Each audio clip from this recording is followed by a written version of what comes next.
I don't take it. No, I've been without you for all this time.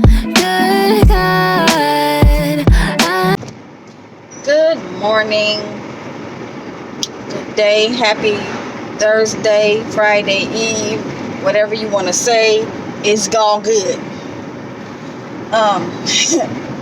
This is Coach Mel. Hi. My throat look kind of funny right there. Bring it up some, but oh well, it's just sitting high. It looks like it is really not. But anyway, back to what I was saying.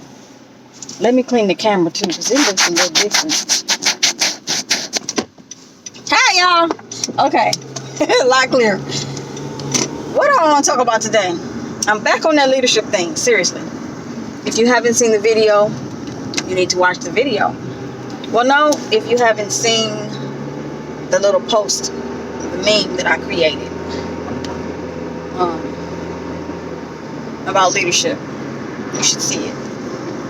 Why do I say that? Because I'm gonna give you a short story first.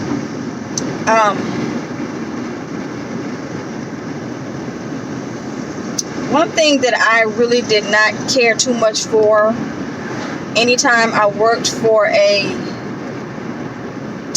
temporary agency, and this was when I first started working in temp agencies. I don't no longer work in temp agencies, thank God. I'm thankful that they were there. But some of them, most of them, not all of them, if they put you in a position, and say for instance, it was a temp to perm job, but they decided that they didn't want to keep you, or that actual position that you were working for did not want to keep you, what did they do? Let you go. You would get a phone call, and you will be told that your services are no longer needed. Do not report back to that position. So you're sitting there looking like, well, wait a minute, what did I do? What happened? What's wrong? And the agency that you're with never tells you. You just let go, and their excuse is, well, they really don't have to say as to why they want to let you go. They're just going to let you go. So the first thing in a person's mind is, what did I do wrong? Is the assignment wasn't complete. It was supposed to be temp to perm, and it wasn't. So you're like, now what do I do? And you go to the next temp agency, and you possibly get the same thing, but you still haven't figured out yourself what the situation was, and no one has told you. So guess what? You can't grow. You cannot grow. So that was my frustration. That was my one question. What do I need to do to make myself better? Because if you don't tell me, I can't learn. Especially if it's not something that they're saying. And some people don't say, they just kind of like watch you and then, okay, well, that's not a good fit. Why am I not a good fit? I don't know if I'm not a good fit if you don't tell me what I need to grow in, areas I possibly need to grow in or learn from, to become a better person in that position. But then sometimes you look at it and be like, well, actually, it might have been a blessing. So that's one way to look at it. But in the leadership roles, I don't care if it's a temporary, I'm driving to everyone. If it's a temporary position or not, whatever role you play in any leadership position, and I'm not even going to go by dictionary definition here. I'm going to go by the role that we look at in leadership as to how we look as a person, up to a person who's in leadership, what they should be doing, or what we feel would help us to become a better person. I see you, state. The Muzz. I see you, state. Don't pull out on me. Not with the boys right here. Lebanon police. He came flying up behind. Dude, I'm doing the speed limit. Don't play. I'm not scared, but I'm not even flying. So go find somebody else to do it. Sidebar. That was me, yeah. Anyway, so what was I saying? In leadership, anytime we look at someone in that type of position, we're looking up to them. This is the person that's supposed to help us become better. Yes, we may be qualified on paper from education regarding the position, says I've taken these courses. But anytime you start a new job, those courses that you've taken in class don't always, and just so leaders know, those classes that you take in college don't always help you to do better in that job, because you still have to get the training in that job. So every job needs to have, we still need to keep on the job training, OJT. That's the one thing I appreciated so much when they had it, on the job training, because every person that comes in still needs to know how to do that job the way you want it to be done, not according to that book that they read in college. The book is just for common knowledge, understanding, a little bit more of the understanding of it. But when it comes down to hands-on, they need training.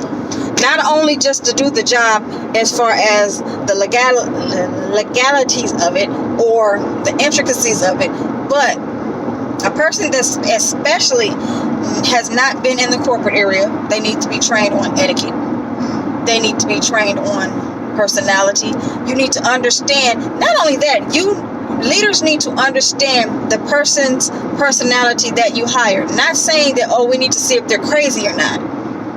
You need to understand that person's quirks, that person's idiosyncrasies, if they have any stressors. And don't give me that you shouldn't come in here with stressors, because everyone in life has stressors.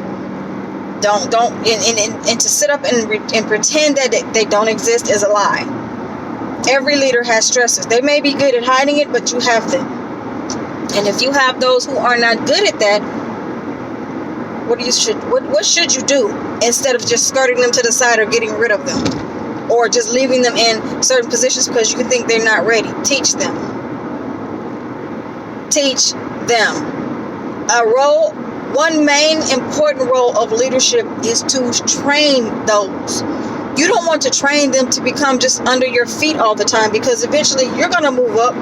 So everyone else under you should move up as well. Everyone comes into a position not just to stay, but to grow and to learn and to become better. And if we look at it from a standpoint of I'm over you, and this is what you do, and this is what you'll stay as, because I feel that you are this, that, and the other, or blah, blah, blah, they cannot become a better person for your company. They cannot become a better leader in their community, or for whatever it is they want to do in life, they attain to do. You're stagnating their growth. We need to put ego aside, because at the end of the day, we're all in this together. I don't care what position you're in. It's all about respect, trust, and growth. At the end of the day, being a leader does not just entail mean that you're above people and you just tell people what to do, and if I don't like you, I'll get rid of you.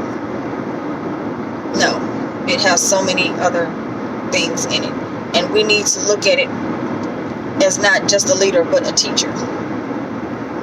Because you want that person, unless you just don't give her rat's patootie, you want to give that person, oh snap, crackle and pop, hold on. Oh, them the popos again. I get interrupted while I'm dressed. 3 popos, hallelujah. Oh my goodness, let me get on down the road. Anyway, sidebar again. In leadership, we are teachers. You want that person to be able to look back and say, that person helped me become who I am today. Even though I may not be with the company, I may be with the company, I may not be with the company. But that person can look back and say, I remember this person planting those seeds in my life of positivity, and I enjoyed them as a leader. You want that. You really, truly want that. I can't express that more. I can count on maybe one hand, if that, how many leaders I've had in my life that have encouraged me to be better. 2 of them right now that I know of specifically, that I worked for. And like I said, if it weren't for them, others were colleagues, So this is very, very important, and we need to really consider that with anything that we do if we're taking on a leadership position, because to take offense to something that they're offended by, or they're disappointed with you with something, to take offense to that is a reflection not on them but on you, because that means that you need to probably look inside of yourself and see what could have done better to make that person better, or help that person to become better, because it's actually what they really want to do. Who in this world, okay, I'm putting that question out there, but now sometimes it's kind of questionable, but who really, and honestly, who really in the world wants to be not their best? Who doesn't want to put out their best? You have, and it's easy to put it out here to the young ones out here and say these millennials, blah, blah, blah, but being really honest, the millennials are watching us more than we think they are. They're looking to see who they can look up to, and some of them, most of them, if not all, feel like the generations before them have failed them, because this is a generation who's really, really independent and strong, and have a strong mindset. They have strong leadership capabilities, but we don't see that in them. We see the other side, and we need to start seeing the light within them, so they can take that light and let that shine more than that dark side that seems to come out more than anything else. I'm getting off my soapbox, but these are the things that I just felt like I needed to share, and it's been on my heart to share it, because we're all in this together, as I said earlier. So if you are in a leadership position, or if you know someone in a leadership position, please share this. We can't become better unless we look at everyone, and all of us are included in everyone. There is no I in team. There's no I in everyone. So let's take that mirror sometime and point it at ourselves. This is Coach Mel signing off. Love you all. Take care. Have a wonderful week. Bye.